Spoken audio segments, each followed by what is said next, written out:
Hello mga katalkers! For today's video, mag-adobo paksiw tag tuna.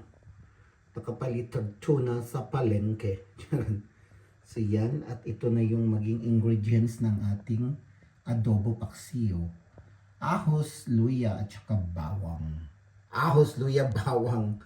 Onions pala mga katalkers. So yan, lulutuin na natin. May mugna akong gagawin dito mga katalkers ha. Watch out! By the way, ipakita na ko balik ang tuna mga katalkers. Fresh na fresh.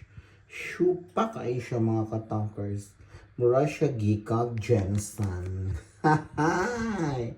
Sumoni ang atong tuna. Oh, diba? Fresh kayo siya mga katalkering. Guwapa kayo. Unya ang ato ang sagewal. Diba? Ito ang ating magiging ulam mga katalkering.